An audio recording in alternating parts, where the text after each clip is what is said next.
Many experts believe that these attacks were conducted to sabotage any potential nuclear deal that might have been made, especially over the weekend.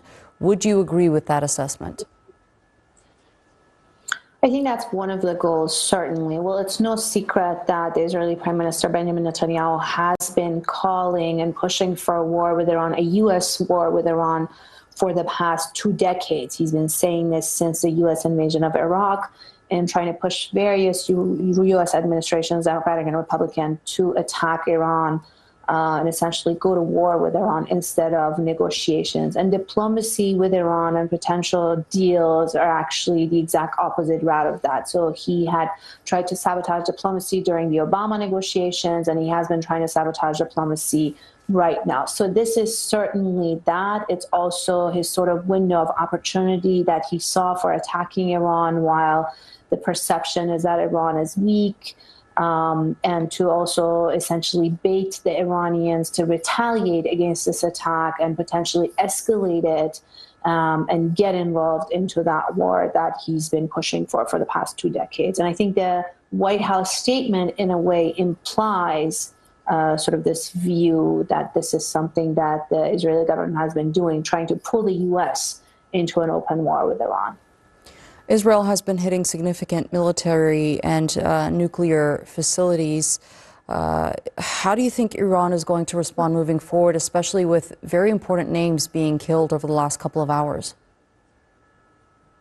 Well, the Israelis are saying military and nuclear, but we're also seeing images coming, still rolling images coming of apartment buildings, and also potential reports of civilian casualties, including children and women. So the extent of the attacks and the casualties are not clear, but I just want to, reiterate that these are not just regime cities, essentially. These are Iranian cities with Iranian residents and civilians. And once this war escalates even beyond this, there will certainly be a lot of civilian casualties. This is not going to be limited. But as far as Iran responding, the Iranians don't have a lot of good options in front of them. If they don't respond, they fear that this will get worse. The Israelis would assume that they're weak, they can't respond, which is the assumption right now, and they will hit them harder. If they do respond, they risk the potential of escalating this further and essentially entering an open war with Israel.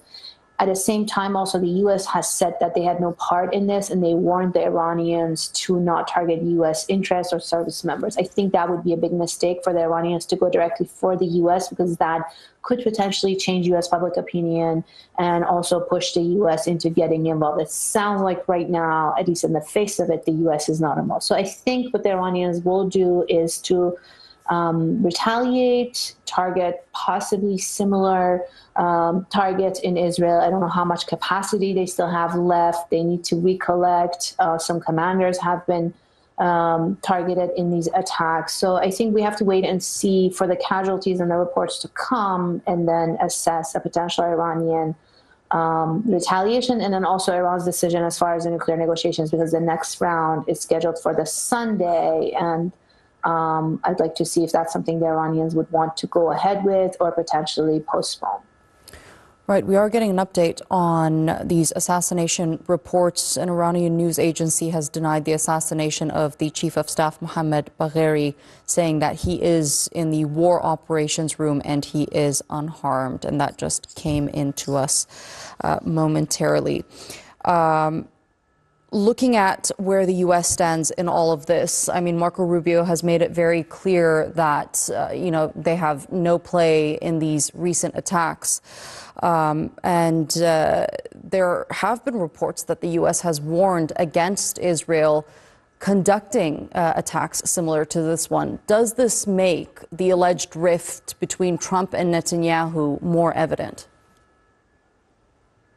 I think it does. It's interesting how the president himself and this administration has sort of brought that rift or that gap to the highest that we've seen in recent U.S. political history, and also in the wide open, in the public. We've seen report after report that Donald Trump has had conversations with Netanyahu to essentially discourage him or tell him to to not go ahead with these attacks. However, whatever happened behind the scenes, the U.S. either didn't want to or they were not able to stop the Israelis from this engagement. But I think the White House statement is very clear that they don't want any part in this. Now, again, Israel has been U.S.'s closest ally in that region. And as we saw with the Biden administration, I'm expecting a similar situation. So the previous administration essentially told the Israelis that when they attack Iran, they will not help them in offense, but that if they get attacked by Iran, they will support them in defense. And that's exactly what they did. They didn't participate in an offense so that the U.S. wouldn't be pulled into war with Iran,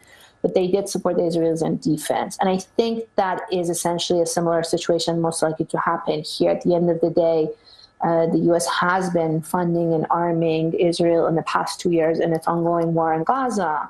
The U.S. and the Israelis wouldn't have sort of this military capability without U.S. support. So the U.S. has always been involved in an indirect way. But as far as directly engaging in open war with Iran, I think is something that the U.S. has tried to avoid. And their statement also makes that clear. And also add to that the fact that they asked their at least non-essential personnel to leave the region to be out of harm's way. Indeed. There have been reports out of Iran of officials threatening to hit U.S. bases there. What would that lead to if Iran does indeed, in its retaliatory attacks, target U.S. bases?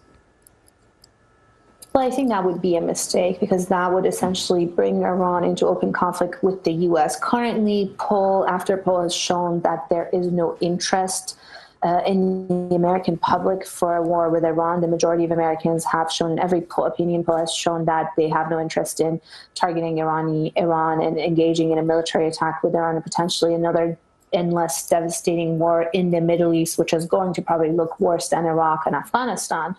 With a large nation state like that. But if Iran does target U.S. interests and potentially lethal targets on U.S. service members and personnel, that can change that calculation, as we've seen that before when America does get attacked and American forces. So I think that would be a big mistake. I don't know how serious that is, but I think Iran and Israel, we saw those two episodes in the past couple of years when they had the back and forth attack and retaliation was directly at each other between Tehran and Israel. And I think that is probably going to keep the U.S. out of this if Iran does retaliate against Israel directly. If they go for U.S. targets and interests, then that can change the calculation and escalate this to a much bigger conflict.